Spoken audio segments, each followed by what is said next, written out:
وسوسہ تو ایک طرف رہ گیا، اگر وہاں شیطان بھی آئے تو ٹک نہیں سکتا، تو بھاگ جاتا ہے، وہ تو بھاگ جاتا ہے، شیطان بھاگ جاتا ہے۔ حضرت سیدنا غوث اعظم رضی اللہ تعالیٰ عنہ کے پاس آیا تھا، شیطان حضور غوث پاک کے پاس آیا تھا، آتا ہے پر اللہ والوں کے پاس ٹکتا نہیں، آ جاتا ہے ٹکتا نہیں۔ حضور غوث اعظم رضی اللہ تعالیٰ عنہ نے 40 سال اللہ کی عبادت کی، 40 سال۔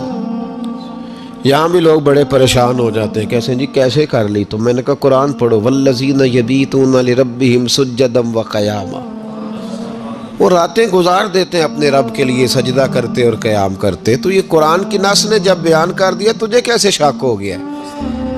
قرآن کی نص بیان کر رہی ہے کہ اللہ کے کچھ بندے راتیں سجدے اور قیام میں گزار دیتے۔ حضور غوث اعظم نے 40 سال عشاء کے وضو سے فجر کی نماز ادا فرمائی۔ تو ایک دن آسمان پہ نا ایک چھوٹا سا بادل کا ٹکڑا آیا، معاذ اللہ ثم معاذ اللہ، وہ کہنے لگا عبد القادر میں تیرا رب ہوں۔ اس کے اندر سے آواز آئی، میں تیرا رب ہوں، تو نے بڑی عبادت کر لی، اب تو بے شک پڑھ بے شک نہ پڑھ۔ کئی ملنگوں کو معاف نہیں ہو گئی معاذ اللہ کہ بے شک پڑھ بے شک نہ پڑھ، عام اجازت ہے۔ تو حضور غوث اعظم رضی اللہ تعالیٰ عنہ فرمانے لگے اعوذ باللہ من الشیطان الرجیم۔ جب آپ نے یہ پڑھا تو وہ سامنے آ کے کھڑا ہو گیا، کہنے لگا عبد القادر آپ کو کیسے پتہ چلا کہ میں شیطان ہوں؟ تو آپ فرمانے لگے پاگل، مجھے کیسے پتہ نہ چلتا؟ جس رب نے اپنے پیارے حبیب علیہ السلام کو نماز معاف نہیں کی، اس نے عبد القادر کو کیسے معاف کر دی؟ جب حضور کے لیے یہ حکم نہیں آیا کہ محبوب چاہے پڑھو چاہے نہ پڑھو، وہاں تو حکم آیا کہ محبوب تہجد بھی پڑھو، وَمِنَ اللَّيْلِ فَتَہَجَّدْ بِهِ نَافِلَةً لَكَ، نفع دے گی آپ کو، تہجد بھی پڑھے۔ تو ان کے لیے جب یہ حکم نہیں تو میرے لیے کیسے آ گیا؟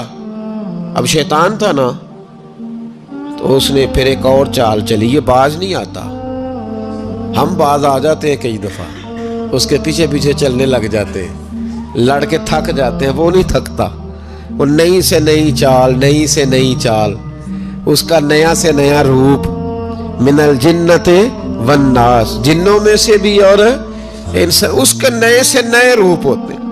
اس نے ایک نیا روپ دھار لیا، کہنے لگا عبد القادر 300 ولی میں نے اسی طرح گمراہ کیے، آپ چونکہ عالم تھے تو آپ کے علم نے آپ کو بچا لیا۔ تو غوث اعظم فرمانے لگے نئے روپ سے آئے ہو؟ کہنے لگا 300 میں نے گمراہ کیے، یہ تو آپ عالم تھے تو بچ گئے، آپ جانتے تھے تو بچ گئے، میں نے 300 گمراہ کیے۔ تو حضور غوث اعظم فرمانے لگے پھر گمراہ کرنے لگے ہو نیا روپ دھار کے؟ مجھے میرے علم نے نہیں بچایا، مجھے اللہ کے فضل نے بچایا ہے۔ کئی عالم بھی تو گمراہ ہو جاتے ہیں نا، مجھے میرے علم نے نہیں بچایا، مجھے میرے اللہ کے فضل نے بچایا ہے۔ میرے بھائی، میرے عزیز طریقت کے مسافروں، یاد رکھو، سمجھ لو اس بات کو کہ وسوسہ آتا ہے۔ وسوسہ، دو قسم کے مہمان آتے ہیں، دو قسم کے مہمان۔ ایک مہمان وہ آتا ہے جو آتا ہے تو بندہ توجہ نہیں کرتا، وہ خود کہتا ہے اس نے نہیں میری طرف توجہ کی، وہ مہمان چلا جاتا ہے، پتہ نا آپ کو۔ اور جس کو بندہ اٹھ کے سینے سے لگائے اور اس کے ساتھ گفتگو شروع کر دے، وہ مہمان جاتا ہے؟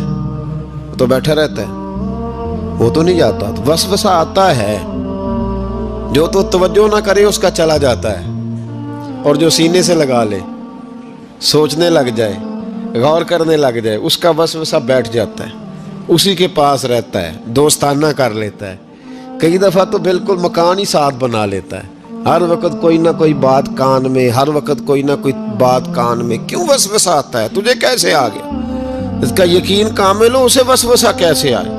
جس کی توجہ سیدھی ہو اسے وسوسہ نہ چھڑ یار دا بوہا، نہیں تے ہو جاویں گا روگی، جیڑی بکری اجڑوں وچھڑی او بگیاڑا جوگی۔